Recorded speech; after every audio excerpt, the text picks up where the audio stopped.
lungs, 3 times kami na hospital. Ayan, ano na yung boses ko. Hindi. Saksi. Kasi inano na kami ng doktor. Hindi naman siya inano na kung hanggang kailan siya magpupunta. Okay lang. Pero kinausap niya na kami. Mga kami ni Camila, kinausap na we don't know kung hanggang kailan siya mabubuhay. Pero sabi ko, kasi kailangan niya ng ICU, lagyan ng tubo para at least doon siya Sabi ko, hindi ako umayag. Sabi ko, yung doktor niya, sabi niya ng doktor niya, wag na, sabi niya para makausap niyo pa, maalagaan niyo pa, ganon. Tapos, nung that time na yun, sabi ko, nagdasal na ako, Lord. Sabi ko ganon. Kung kukuhanin niyo na siya, kuhanin niyo na siya. Bigla, yung talagang ganon. Kuhanin niya lang, hindi niya nahihirapan. And then, sabi ko, kung hindi pa naman, ibigay niyo sa amin. Kaya lang, anong paraan? Sabi ko gano'n. Siguro, and then that time na yon talagang yung ratay na siya. Ang bigat-bigat niya, talagang makikita mo talagang wala na siya. Kumbaga, naka-oxygen siya. And then one day, may kumatok. Ayan sila, Sir Ron, Junel. Sabi ko, hindi ko akalain na makakarating sila doon kasi ang kausap ko lang si Teacher Bimbi. Sabi niya, Tess, gusto mong subukan? Sabi niya, alin yun, Ma'am Teacher Bimbi? Stem cell. Sabi ko, sige po. Sabi ko, try natin. Baka makatulong. Sabi ko, gano'n.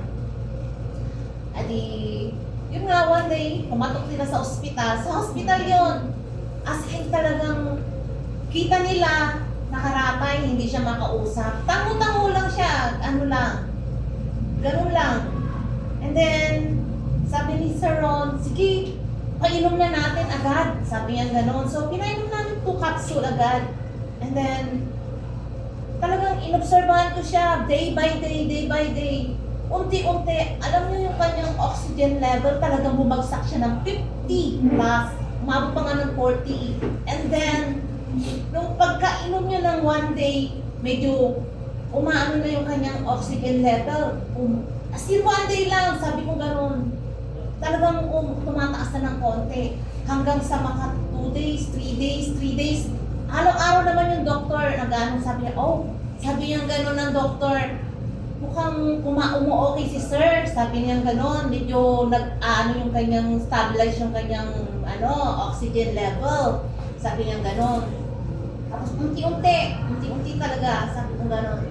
Talagang, as in, andun yung moment na talagang, wala na kami, talagang alam mo yung bagsak na wala na. Kaya sabi ko, paano na kaya ito? Sabi ko gano'n. Talagang as in, wala. As in, ayan na nga siya, si stem cell. Sabi ko gano'n, good. Sabi ko gano'n. Tapos, hanggang sa, alam niyo yung day by day, araw, talagang in-observe ko siya. Hanggang sa, minsan nga, sa sobrang sakit kasi alam niyo na yung oxygen pag sobrang ayaw niya na uminom. Sabi ko, hindi, try natin to pa, baka ito na yung sagot natin kay Lord. Sabi ko gano'n, i-try mo, magtyaga tayo, sabi ko gano'n. Ayun, hanggang sana, siguro in 3 days, 4 days, nawala na yung kanyang, talaga yung oxygen niya, nakahinga na siya ng talagang Normal.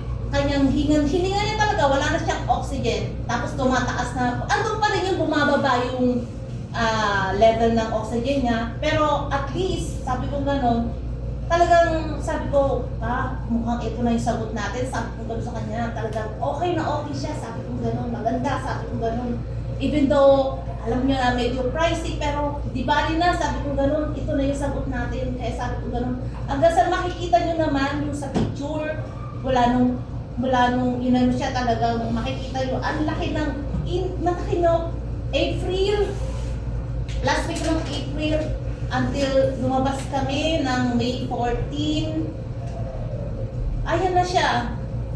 Talagang ang laki ng progress niya talaga. Talagang sabi ko gano'n, good. Kaya lang siyempre, sa atin, disiplina din talaga. Kailangan, kung may sakit ka, kailangan mong disiplinahin din yung pasyente mo. Nakapagbawal-bawal talaga. Kailangan i-disiplin mo talaga ang katawan. Kaya, tiyagaan lang, sabi ko gano'n. Sabi ko nga sa kanya, pagtiyagaaan kita kasi nandito na sabi ko gano'n. Kaya, malaking pasalamat ko kay Sir Ron, Yun, sabi ko ganun. At least, kita nyo siya ngayon. Kita nyo naman si Tito Enyo noon. Maganda ang katawan. Kaya, ayan siya ngayon. Kaya, ang sa akin, sinishare ko lang kasi hindi para sa akin, para din sa inyo, sa mga magulang nyo, sa mga ano yun na may sakit. Sabi ko ganun. Kaya, ayan siya. Sabi ko ganun. Okay siya. Kaya, sana, may naano kayo sa, ano niya, pa, tayo ka pa. Kita nyo yung kanyang, tsura niya. Tingnan nyo, mas bata pa sa akin ngayon.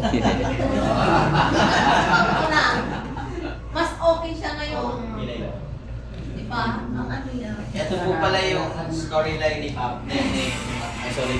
Nakakalakad na. Ito siya. Ay, sorry. Ito yung pre-cancer days niya. Tapos, yung unang hospitalization, pati yung unang pagkikita. This was April 18. Bilangin nyo lang po ilang buwan pa lang.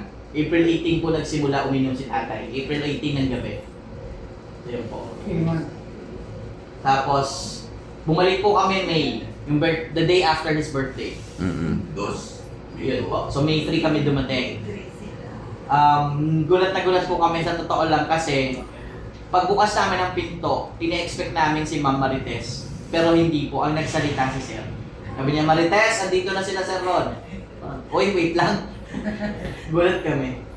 Tapos, yan na po yung pagbisita namin. Tsaka si Teacher Bimbi. Bimbi is actually my batchmate in high school sa San Sebastian.